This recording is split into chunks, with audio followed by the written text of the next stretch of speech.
Hello and welcome to My Life in Spain. My name's Mark, and today I want to talk a little bit about what's going on in Ukraine with the war and what I think is going to happen.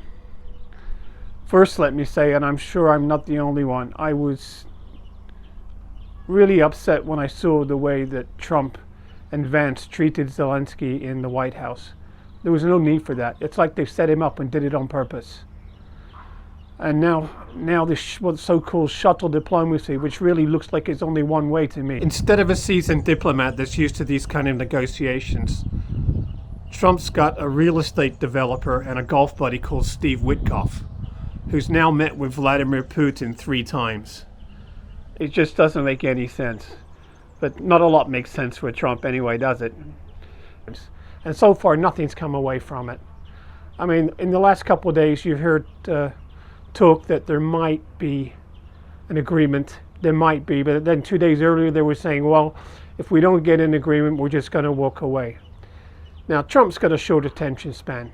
There's more to this than him saving 3,000 lives a week. What Trump, I think, is looking for is an alliance with Russia that he can use to go against the Chinese. He sees China as the biggest threat to the United States, not to Russia. He also would probably like to build a Trump Tower in Moscow.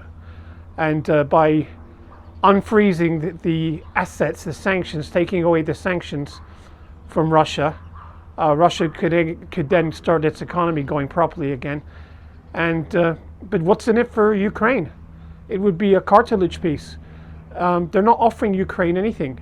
Ukraine's got to give up land, give up Crimea. And by the way, it's not up to Zelensky to decide that. It's up to the Ukrainian parliament. And I can't see them doing it. I really can't see them accepting that kind of a peace offer. And they can't join NATO. There's no backup from the United States to guarantee their peace. Oh, so what's to stop the Russians from invading again in 2 or 3 years once they built up their army? I mean, think about it. Why is Trump so much in favor of Russia? Well, I don't think it's like he's so much in favor of Russia, although the China thing makes sense. I think that he doesn't like Zelensky, and he's paying him back for not releasing the files on Hunter Biden that he asked for. Trump's that kind of guy. He holds grudges, and that's probably what's going on here.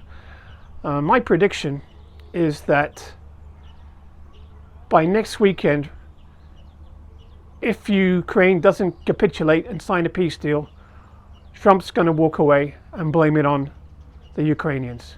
He's already said that Ukraine started the war. You don't have any cars and you start a war with a bigger enemy. Who invaded who here?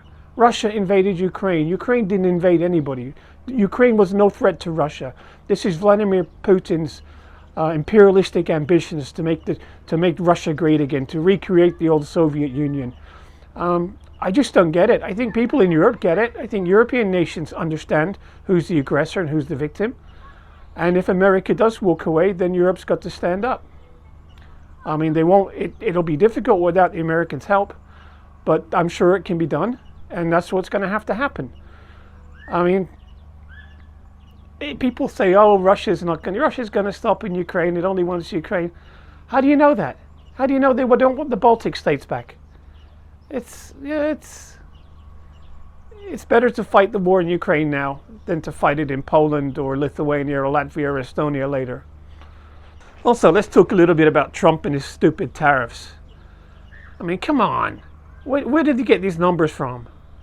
It doesn't make any sense. They tariffed Madagascar, who's so poor they couldn't buy anything from the United States anyway, yet the United States buys their cocoa beans.